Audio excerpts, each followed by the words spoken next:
कवा घेणं येशील वावरात ते वय काय स्वयंपाक झाला का झोपणं स्वयंपाक झाला का झोपणं 2-4 कामं झाले का झोपली हां घेणं टोले. मी सांगतो ना मायले ना वावरात नेलं म्हणून मला घासटत सारे पाय आले पेंडच्या पेंड डिकले सारे हे पहा ना.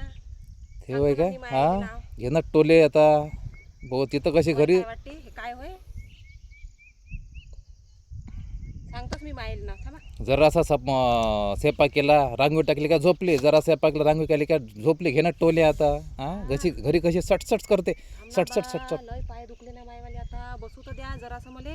घरी सटसट करते हां जरासं काम केलं का घेणं बदमाश माणूस आहे या मला सारं घासटत आणलं ह्या माणसाने इथं. पाहिजे तिकडे जाऊन पडशील त्या हिरीत कोरडी हिरा आहे पाणी नाही तिले मला खाली उतरता नाहीत पोहता बी नाही त्या हिरीत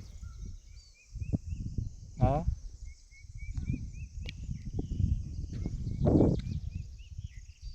घेणं याची माय म्हणे वावर पाहिजे म्हणे आता लग्न केलं आता लग्न केल्यावर अशी बोलली का याची मायले चांगलं बोलतोच मी सासूले काय म्हणे सासरा म्हणे वावर पाहिजे म्हणे 3 एकर तेव्हा पोरगी देतो म्हणे तुम्हाला घे आता वावरात आणलं आता कायले काकू काकू करून राहिली घरी राहिली का सटसट करते आता डोकं दुखून राहिलं तिचं वावरात आली तर काटा रुतला म्हणते. बस ना चुपचाप तुमच्या बडबडीच्या असताना मला जास्त डोकं दुखून राहिलं. एक तर मजूर नाही आणला तुम्ही निरे पैशासाठी निरे कंजूसपणा पण हे करता. कायसाठी आहे मजूर नाही तर हे कायसाठी आहे हां पाहासाठी आहे काय एवढं मोठं वावर काय मी एकटी डोबू काय आज म्हणजे 400 रुपये वाचले मला 400 काय 1000 रुपये वाचले मजूरने आणला तर मला कायले म्हटलं 1000 रुपये मी बिना पैशानं करत नाही जा नाही तर करत बसा तुम्ही. हिची आई काय म्हणे तुम्ही इथं हिचे हिचा बाप म्हणे वावर पाहिजे म्हणे घरी 3 एकर तेव्हा पोरगी देतो म्हणे हां वावर दाखवलं भाऊ वावर घेतलं अर्जंट डिकले मातीचे आज माय वावर कमी आज माय वावर कमी 50 लाखाची अर्धी करोडची प्रॉपर्टी आहे अर्धी करोड